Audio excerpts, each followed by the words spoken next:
এখন যদি বলেন হুজুর আপনার জীবনে আমল আমার জীবনে আছে, কারণ আমার কোনো জিনিস কিনা লাগে না, সব আমার হাদিয়া। এই যে এইটাও হাদিয়া, এই জামাও হাদিয়া, এই টুপিও হাদিয়া, প্যান্টও হাদিয়া, যা আছে সবই হাদিয়া, আমি নিজেও হাদিয়া। আমার ম্যাডাম রে আমি যা দেই ওইটাই বেশি।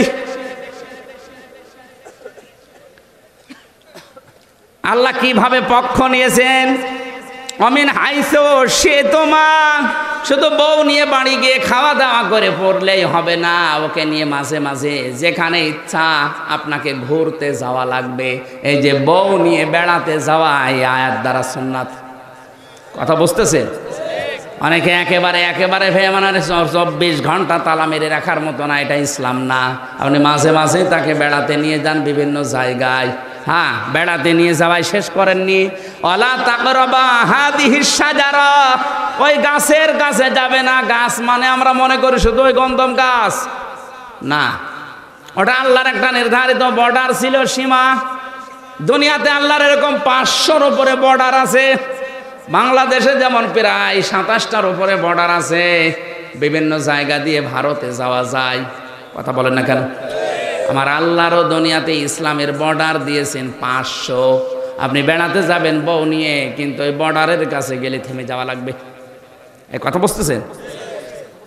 হ্যাঁ, বর্ডারের কাছে গিয়ে আপনি বউ নিয়ে গিয়েছেন এমন একটা অনুষ্ঠানে, যে এমন একটা জায়গায় গিয়েছেন যেখানে গেলে আপনারও পর্দা থাকে না, বউরও পর্দা থাকে না, ওই রকম জায়গায় যাওয়া যাবে না। কারণ পর্দা আল্লাহর বর্ডার। আল্লাহর কি? আরো জোরে। 14 জন পুরুষ মানুষের সাথে অবশ্যই আপনাকে 14 জন পুরুষের সাথে আপনার দেখা করা যায় আছে। বাকি পুরুষ দুনিয়ায় যারা আছে তাদের সাথে পর্দা করা নামাজের মতো ফরজ। হযরতে ফাতেমাতুজ জোহরাকে জান্নাতের নেত্রী বানানোর পেছনে কারণ আমি পেয়েছি 2টা। 1 নম্বরে তার জীবনে কোনোদিন পর্দা লঙ্ঘন হয়নি, এই জন্য আল্লাহ তাকে জান্নাতের নেত্রী বানিয়ে দিয়েছেন। সুবহানাল্লাহ বলতে পারেন না? হযরতে খাদিজাকে আল্লাহ সালাম দিয়েছেন, দুনিয়াতে এমনি দেননি। তার জীবনী পুরা পড়ে আমি এইটাই পেয়েছি, সবচাইতে বেশি তিনি স্বামী ভক্তি করতেন। তার যত সম্পদ ছিল ওই জামানায় তিনি পুরা আরব জাহানের ভেতরে 7 নাম্বার ধনী ছিলেন। স্বামী গরিব ছিল, এই জন্যে সব কিছু তার পায়ের কাছে দিয়ে দিয়েছিলেন। আল্লাহ এত বেশি খুশি হয়েছেন তার এই স্বামী ভক্তির কারণে। আর এখন অনেক স্বামী ক্যান্সারে মরে যায়, বউ যদি বলা হয় একটা বালা বিক্রি করে দাও, বলে তুই মর, বালা হবে না। হযরতে খাদিজাকে সালাম এমনি পাঠায়নি, এই কারণে যে পাহাড়ে কোরআন নাযিল হয়েছে। আমার মতো এরকম যুবক মানুষ 33 বছর বয়স, 55 মিনিট লাগে তাও দৌড়িয়ে উঠতে। এখন তো তাও সিঁড়ি আছে। আর 1500 বছর আগে যখন সিঁড়ি ছিল না, পাথর ধরে লতা পাতা ধরে ওঠা লাগতো। নবীজির এই স্ত্রী তাও 1-2 বছর বয়স না, কত বছর? 40। বলেন, 40 বছরের একটা মহিলা এই লতা পাতা পাহাড় ধরে ধরে নবীজির কাছে 2 বেলা করে খাবার পৌঁছিয়ে দিতেন। আজ বাংলার ঘরে ঘরে যদি এরকম মহিলারা বউ হয়ে আসতো, ওই বাংলার পরিবেশটা আমার মনে হয় জান্নাতি পরিবেশ ফিরে আসতো। 3 নম্বরে মহিলার নাম আমি পেয়েছি হযরতে আসিয়া, যার জন্য আল্লাহ নিজে জান্নাতে ঘর বানিয়েছিলেন। সম্মানিতা মা বোনেরা কান খাড়া করে শোনেন, এই একটাই মাত্র মহিলা যার জন্য আল্লাহ নিজে ঘর বানিয়েছেন। তার যে স্বামীর নাম আমরা জানি ফেরাউন, এত বড় জানোয়ার মার্কা স্বামী দুনিয়ায় আর কারো। আসতে বলেন। ইমানের উপরে টিকে থাকার কারণে তার হাতের ভেতরে প্রেক লাগিয়েছে, পায়ের ভেতরে শলাকা দিয়েছে, কপালে দিয়েছে প্রেক, মাথার উপরে গরম তেল ঢেলে দিচ্ছিল। হযরতে জিবরাইল জান্নাত নিয়ে এসে আসিয়ার সামনে তুলে ধরেছে। হযরতে আসিয়া ডাক দিয়ে বলে, ফেরেশতা, আল্লাহ পাক আমার জন্য জান্নাত পাঠিয়েছে, আমি খুশি, কিন্তু জান্নাত শুধু না, ওই জান্নাতের ভেতরে এমন একটা ঘর তুমি আমার জন্য আল্লাহকে বানাতে বলো, যেখানে বসে বসে সব সময় আল্লাহকে দেখা যায়। إذ قالت رب ابن لي عندك بيتا في الجنة ونجني من فرعون وعمله ونجني من القوم الظالمين সূরা তাহরিম 28 নম্বর পারার 20 নম্বর পৃষ্ঠার 13 নম্বর লাইনের 11 নম্বর আয়াতের শেষের দিকে আছে। আল্লাহ পাক বলেন, হযরতে আসিয়া বলেছে, আল্লাহ তুমি একটা ঘর আমাকে বানিয়ে দাও জান্নাতে, যেখানে বসে তোমাকে দেখা যায়। আল্লাহ আমার উপরে অত্যাচার জুলুম নির্যাতন দেখে তুমি রাগ করো না। আমার স্বামী যাদেরকে দিয়ে অত্যাচার করায় আর আমার স্বামী নিজে অত্যাচার করে, তাদের জুলুম থেকে তুমি আমাকে বাঁচাও। এ নাজ্জিনি একালিপ টান আছে, তুমি আমাকে আমার স্বামীর অত্যাচার থেকে বাঁচাও, কিন্তু আমার স্বামীর উপরে তুমি গজব দিও না, লানত দিও না। এত বড় কঠিন বিপদে, এত বড় কঠিন অত্যাচার জুলুম নির্যাতনের ভেতরেও তিনি বলেছেন, আল্লাহ তুমি আমাকে বাঁচাও, কিন্তু আমার স্বামীর উপরে গজব দিও না। আর আপনি একটা সাবান কম হলে গালি দেন লোকটাকে, আপনি মানুষ? মনে করছে আমি নামাজ পড়ি, রোজা রাখি, কালো বোরকা পরি, আমি জান্নাত পেয়ে বসে আছি। জান্নাত আসিয়ার উপরে এত অত্যাচার জুলুম হওয়ার পরেও কিন্তু স্বামীর উপরে বরদোয়া দেয়নি। এক কথা বলে না কেন?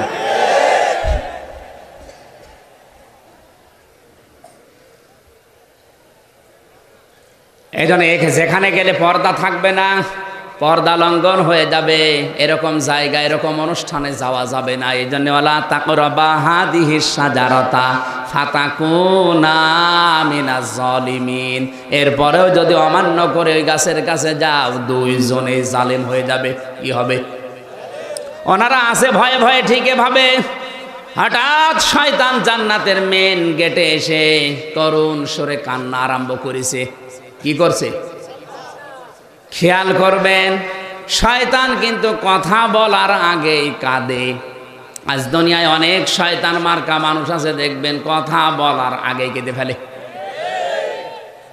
আমি নাম ধরবো।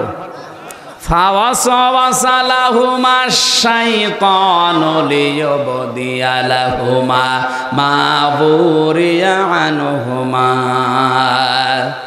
শয়তান ওয়াজ করছে আর আগেই কেঁদে ফেলছে।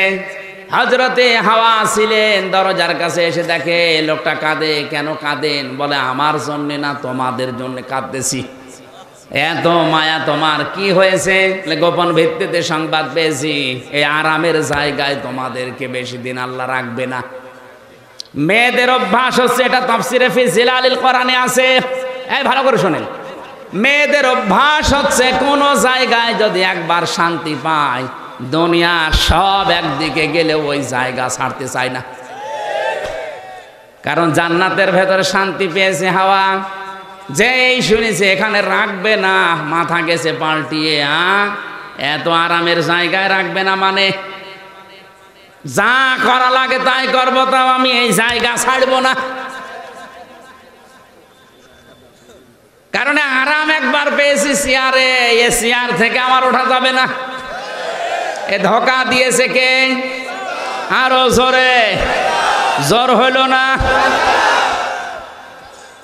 এ ধোকা খেয়ে ডাক দিয়ে বলে কি করা লাগবে? বলে কি করা লাগবে? আমি গোপন ভিত্তিতে সংবাদ পেলাম, ওই গাছের ফল যদি তোমরা খেতে পারো, এই যে এখানে আছে, ইল্লা আন তাকুনা মালাকাইনি আও তাকুনা মিনাল খালিদিন।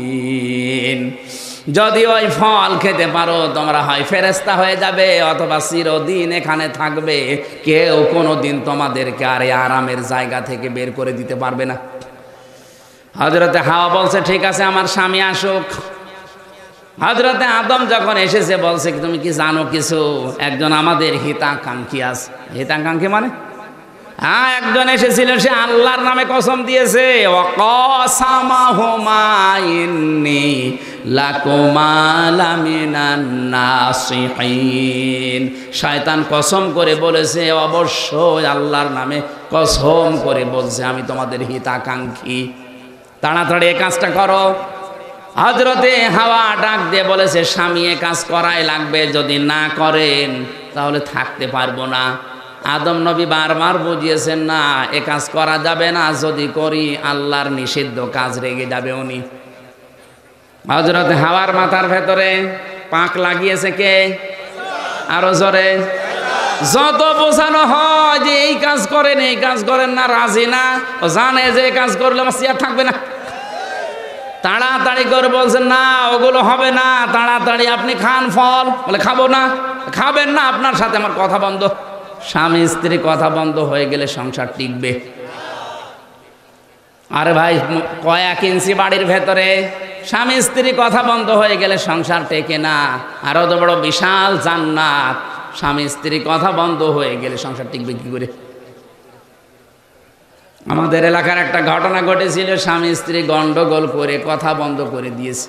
এই শীতের রাতে স্বামীর কাছে যায় না, স্বামীও রাগ করে যায় না, খড়কোটায় আগুন লাগিয়ে বাইরে থেকে তাপ নেয়, তাও স্ত্রীর কাছে যায় না। আল্লাহর ইশারা একদিন তাপ নিতে নিতে আগুন লেগে গেছে ওর লুঙ্গিতে, ও তো টের পায়নি। স্ত্রী জানালার ফাঁকা দিয়ে তাকিয়ে দেখে যে কায়দায় আগুন লেগেছে, যদি আমি কিছু না বলি ওর সব পুড়িয়ে যাবে। কথা বলা যাবে না, আমার প্রেস্টিজ নষ্ট হবে, পুড়িয়ে যায় যাক। আবার মনে মনে করছে যদি সব পুড়িয়ে যায় আমার কি হবে। এবার জানালা থেকে মুখ অন্যদিকে ঘুরিয়ে জোরে জোরে বলছে, আমি কারো সাথে কথাও বলি না, কারো লুঙ্গিতে আগুন লাগলে তাও বলি না। স্বামী চিন্তা করছে হচ্ছে কি, তাকিয়ে দেখে আগুন, জলদি করে আগুন লিভিয়ে বলছে, আল্লাহ তাও বা করছি, জীবনে আর বোর সাথে কথা বন্ধ করবো না, এক্ষুনি পুড়ে পড়ে যেতাম। কথা বন্ধ করে দিলে কত বড় ক্ষতি। হযরত আদম চিন্তা করলেন, ঠিক আছে যা হয় হবে, চল। গাছের কাছে গেলেন, ওটা ছেড়ার পরে কষ পড়ছিল, ওই গাছ তখন বরদোয়া দিয়েছে, পোশাকগুলো খুলে পড়ে গেছে, জান্নাতের ওই লতা পাতার পাতা ছিঁড়ে লজ্জায় স্থান ডেকেছে। ওই যে শয়তান দাঁড়িয়ে আছে জান্নাতের মেন গেটে, আদম এবং হাওয়াকে উলঙ্গ অবস্থায় দেখে এবার খিলখিল করে হাঁটছে। শয়তান চায় সব সময় মানুষকে উলঙ্গ দেখতে। এই কথা বলেন না কেন? যৌনতা ছড়াতে ভালোবাসে। আজ তাকান দেশের দিকে, যৌনতা ছড়াতে যারা ভালোবাসে, এমনকি শিক্ষা ব্যবস্থায় একটা ঢুকিয়েছে। আল্লাহর কসম, এই শরীফ থেকে শরীফা যারা চালু করতে চাচ্ছেন, এটা আর একটা যৌনতা। আরে ভাই, সকালে একজন শরীফ, বিকালে বলছে না আমি শরীফা মনে হচ্ছে। মনে হলেই হবে?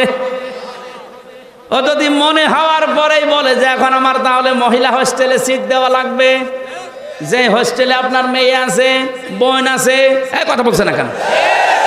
ও যত শরীফা দাবি করুক, মাল কি? ও যদি এখন মহিলা হোস্টেলে সিট নিয়ে থাকে, কিছুদিন পরে যারও যে দেশ ভরে যাবে। কোথায় যাচ্ছে টের পাচ্ছেন? আপনার মেয়ে, আপনার বোন, আপনার ফুফু নষ্ট হবে। এটা শয়তানের চিহ্ন। শয়তান যৌনতা ছড়াতে ভালোবাসে বিভিন্ন কায়দায়। হযরত আদম আলাইহিস সালামকে আল্লাহ এবার ডাক দিলেন, কি বলেছিলাম তোমাদেরকে, কেন এই কাজ করলে? বের হয়ে যাও।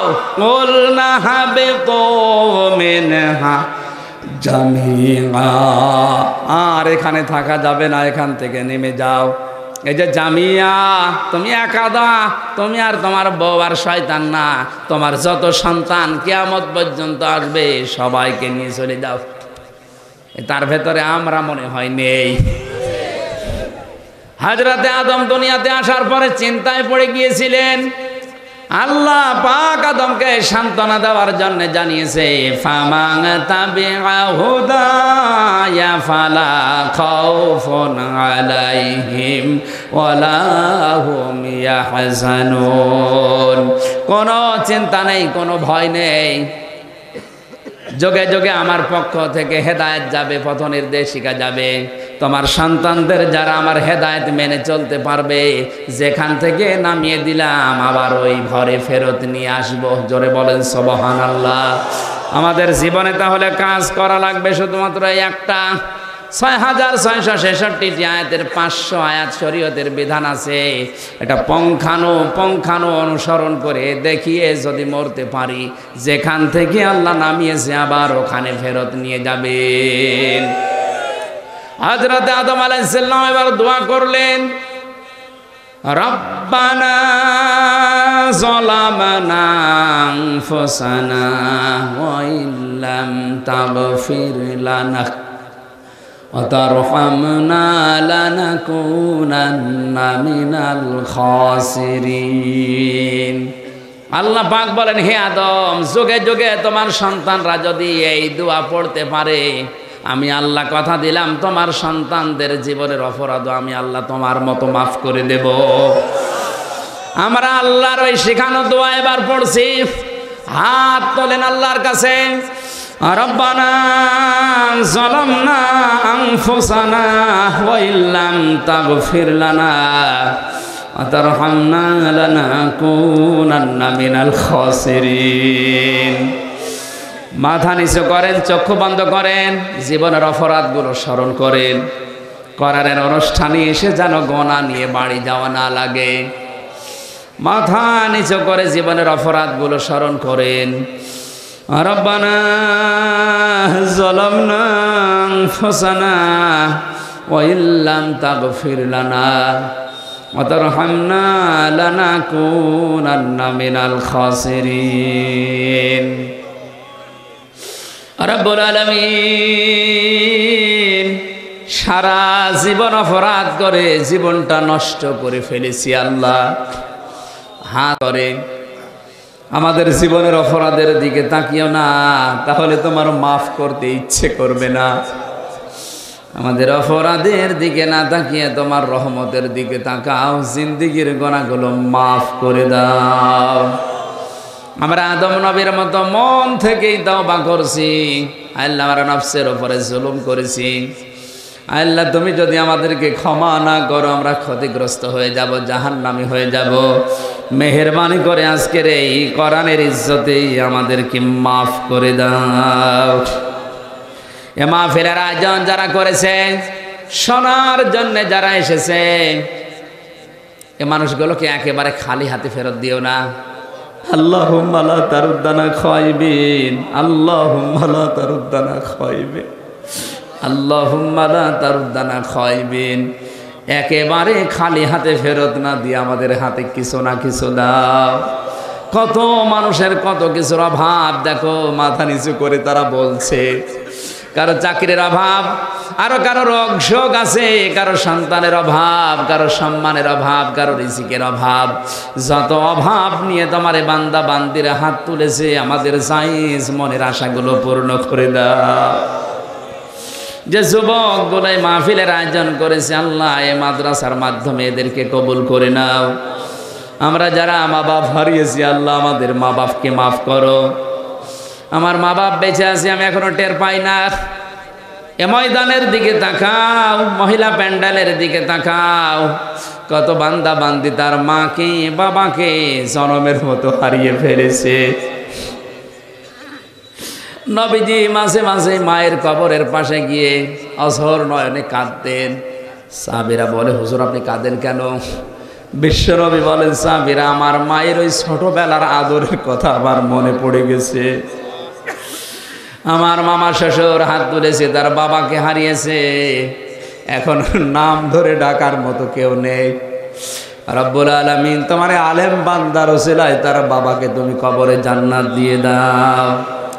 মাহফিলের সভাপতি, আমাদের প্রধান অতিথি মাননীয় এমপি সাহেব সহ যত প্রতিনিধি এখানে এসেছে, যারা মাথা নিচু করে তাদের মা বাবার জন্য দোয়া করছে, মন থেকে দোয়া করেন, রব্বির হামহুমা কামা রব্বায়ানি সগীরা।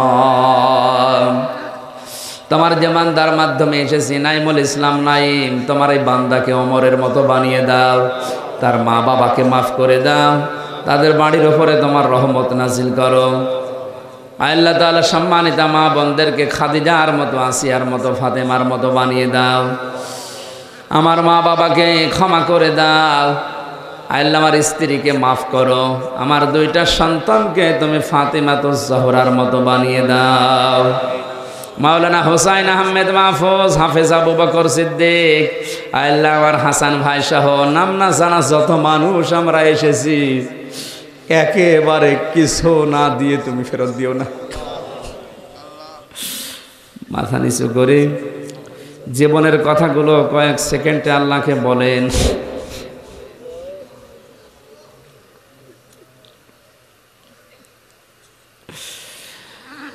রব্বুল আলামিন, মনের ভেতরে কার কি কামনা বাসনা আছে আমি জানি না, যে যা মন থেকে কেঁদে কেঁদে চেয়েছে চোখের পানির দিকে আর কাকতি মিনতির দিকে তাকিয়ে দিয়ে দাও।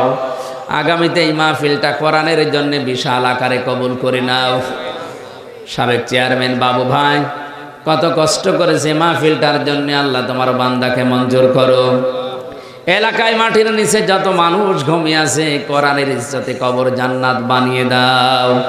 বারাকাল্লাহু লানা ওয়া লাকুম ফিল কোরআনিল আযীম। মুক্ত জীবনে যখন ফিরিয়ে দিয়েছো আল্লাহ, আমার শরীরটা সুস্থ করে দাও, আমার কণ্ঠটা তুমি স্বাভাবিক অবস্থায় ফিরিয়ে দাও। মোহাম্মদ আলী মোল্লা তোমার এক বান্দা দোয়া চেয়েছে, আল্লাহ তুমি তাকে মাফ করো। যখন এই মরণ আসবে সেজদা অবস্থায় এলাকায় যারা প্রতিনিধি আছে, বিশেষ করে রানিং যে চেয়ারম্যান, যে দায়িত্ব তার মাথার উপরে দিয়েছো, সততার সাথে ইবাদত মনে করে সুস্থ অবস্থায় পালন করার তৌফিক দাও। তার মা বাবা স্ত্রী পুত্রকে মাফ করে দাও। তার জীবনের ভালো ভালো কাজগুলো কবুল করো। অন্যায় যদি মানুষ হিসাবে করে থাকি মাফ করে দাও। যখনই মরণ আসবে একবার হলেও যেন আমাদের জবানে জারি হয়ে যায় লা ইলাহা ইল্লাল্লাহু মুহাম্মাদুর রাসূলুল্লাহ।